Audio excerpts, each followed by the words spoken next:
Good evening, ladies and gentlemen, and assalamu alaikum, peace be upon you all. I'd like to begin by offering a prayer for Jamal, who has passed away.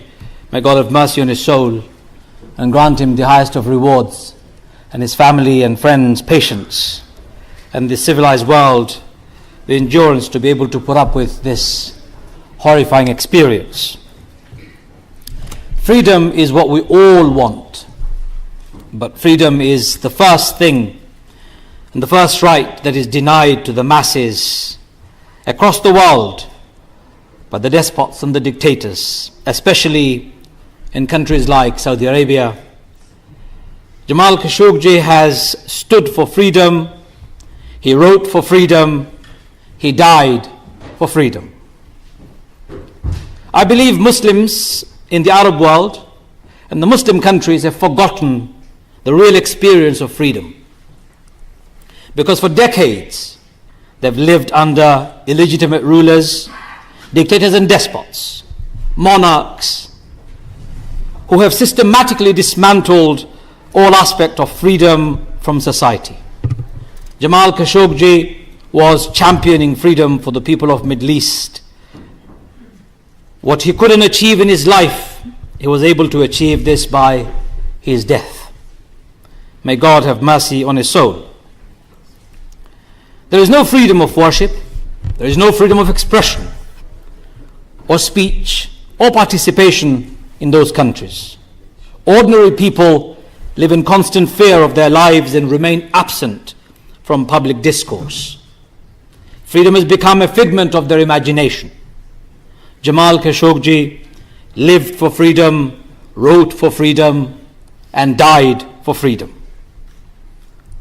Ladies and gentlemen, the paradox is that the heartland of Islam that set free the entire people of Middle East and subsequently influenced freedom of people worldwide, today is completely devoid of the very basic right to freedom. To me, Saudi Arabia is a terrible example of Islam and the Muslims across the globe. Saudi Arabia has been dominating the news for its treatment of Muslim theologians, academics, journalists, and anyone who has voiced any concern against the kingdom and its despotic rulers, especially the Crown Prince Mohammed Bin Salman. I've experienced this myself firsthand.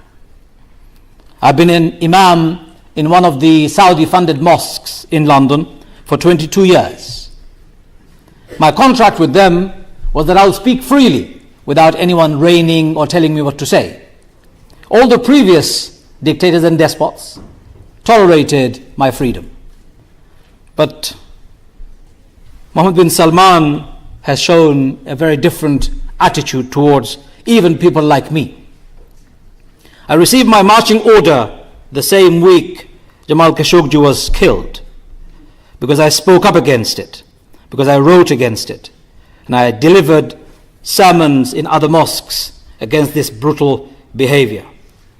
After 22 years, when they told me to get lost, I told them I was waiting for it for 22 years.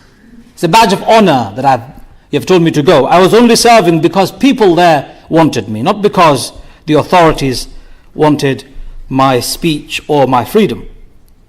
I am still alive, ladies and gentlemen. I've only lost one platform. Hundreds of other platforms have opened, and many mosques have opened their doors. However, our dear friend, our brother Jamal Khashoggi has paid a huge price for freedom with his life. May God have mercy on him, on his soul. These leaders do not hesitate to cut down thousands of people to restrain all of us and our freedom and sustain the status quo. Their reasons for draconian rules and restraints are purely selfish. They wish to remain in power eternally, and they wish to enjoy nations' wealth illegally. How to return freedom in the Arab and the Muslim world requires rethinking and robust actions. Jamal Khashoggi's death has paved the way, in my view, for that struggle.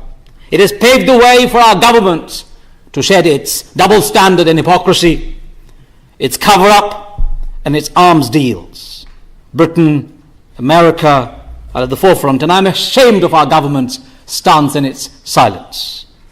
You all know that freedom is never absolute, but nevertheless it is your absolute right to be able to make choices freely, including express your thoughts freely, take part in discussions and debates freely, to be able to determine your own future freely, and freely partake in elections either as a voter or as a candidate for public office. You can forget that for the Middle East.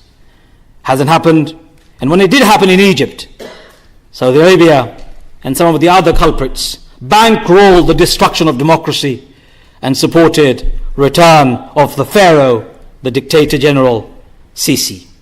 You should be able to take your leaders to account freely, and you can forget that in the Middle East too. Jamal Khashoggi died for freedom, lived for freedom, and wrote for freedom. When your basic rights to freedom is consistently broken, you are punished by people who are rulers by virtue of lineage, nepotism, cronyism, corruption, and state-sponsored terror. It is time to rethink. It is time to wake up and smell the coffee, and for the rest of us to wake up and support them. I have a message for Salman. O Mohammed Bin Salman, I struggle to utter the beautiful and glorified name Muhammad in addressing your name. For the name Muhammad was the name of the blessed Prophet of God, the mercy to the universe. You don't deserve such an honorable name. Your actions have totally denigrated Islam and its values. You have failed to offer protection to life, liberty, property, intellect, family, faith of people, the very basic principles of Islam. O Bin Salman, you certainly do not deserve to be called the custodian of Islam's holiest site, Khadim al-Haramain al-Sharifain. For you to become Khadim al-Haramain al-Sharifain, you need to be honorable yourself. You have desecrated Islam and its holiest sites. You have become a brutal murderer, and you have murdered Jamal Khashoggi. O Salman bin Salman, you are a murderous wolf in sheep's cloak. Do yourself a big favor. Hand over Jamal's body to the civilized people of the world, his family and his loved ones, and let us offer a dignified, honorable funeral and bid him farewell. For he owes that from us, and we deserve to give him a good goodbye. O Bin Salman, admit your role in this murder and hand yourself over to the international law that we still have, and face the consequences of your action. And Bin Salman, you and your regime and your royal family have been responsible for locking up scholars, academics and journalists. Free them now. Free all the political opponents. And I know our politicians are very shy of calling it, and some of our academics are also shy of calling it, but I'll call for it. Royal family of Saudi Arabia are illegitimate, despotic, and the sooner they go, the quicker the Middle East will experience freedom.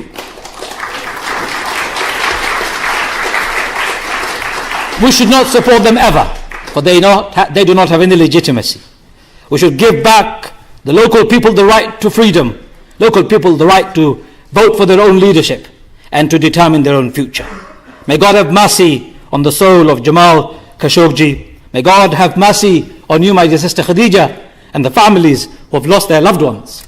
And may God have mercy on the rest of us who stand on the shoulder of a giant who has paid with his dear life for freedom. Thank you very much.